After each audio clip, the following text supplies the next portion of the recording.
Lalu beliau pernah berkeluh kesah sama saya, Ustaz, kedua orang tua saya ini masih Konghucu. Tapi saya ini merasakan kebenaran Islam. Gimana caranya Ustaz ya supaya mereka bisa dapat hidayah? Sebenarnya Pak Ateng lakukan dua hal aja. Yang pertama, Pak Ateng banyak berdoa sama Allah. Supaya Allah berikan mereka hidayah. Allah buka hatinya. Karena kita ini gak bisa memaksakan. Biarin Allah punya cara memberikan mereka Jangan petunjuk. paksa bahkan ya. Iya, karena memang Allah bilang la ikraha fiddin, tidak ada paksaan dalam agama. Yang kedua, coba Pak Ateng tunjukkan Islam yang sebenarnya. Pak Ateng kan disuruh bakti sama orang tua. Sekarang Pak Ateng, kalau dulu pernah bakti sama orang tua sebelum masuk Islam, sekarang harus lebih bakti. Karena Islam menjadikan itu sebagai ibadah. Tunjukkan pada mereka sekarang lebih perhatian, lebih bukan malah bawain musuhin karena beda agama. Justru muliakan, justru hormati. Karena memang itu bagian dari agama kita.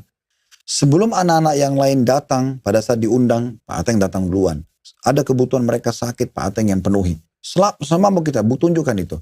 Tunjukkan inilah Islam ajarkan. Jadi mereka nanti akan lihat, oh kamu setelah masuk Islam berubah ya. Dan ini bukan karena direkayasa. Memang karena ajaran Islam begitu.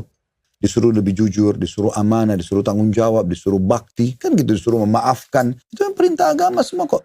Setelah dia terapkan, subhanallah, mungkin beberapa waktu setelah saya lupa ya. Tapi dia sempat bertelepon saya, dia bilang, Alhamdulillah Ustaz, orang tua saya sebelum meninggal sempat syahadat.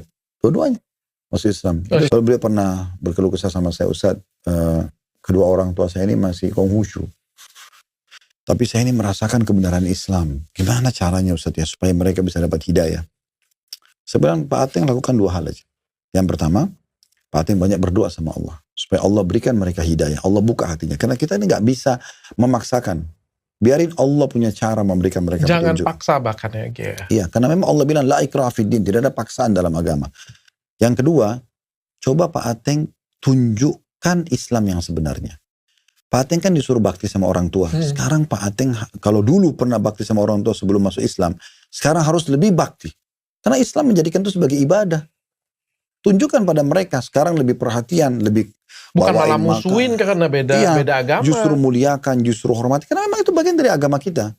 Sebelum anak-anak yang lain datang, pada saat diundang, Pak Ateng datang duluan. Ada kebutuhan mereka sakit, Pak Ateng yang penuhi. Sama mau kita, tunjukkan itu. Tunjukkan inilah Islam ajarkan. Jadi mereka nanti akan lihat, oh kamu setelah masuk Islam berubah ya. Dan ini bukan karena direkayasa. Memang karena ajaran Islam begitu. Disuruh lebih jujur, disuruh amanah, disuruh tanggung jawab, disuruh bakti. Kan gitu, disuruh memaafkan. Itu yang perintah agama semua kok. Setelah dia terapkan, subhanallah, mungkin beberapa waktu setelah saya lupa ya. Tapi dia sempat bertelepon saya, dia bilang, Alhamdulillah Ustaz, orang tua saya sebelum meninggal sempat syahadat. Dua-duanya masuk Islam.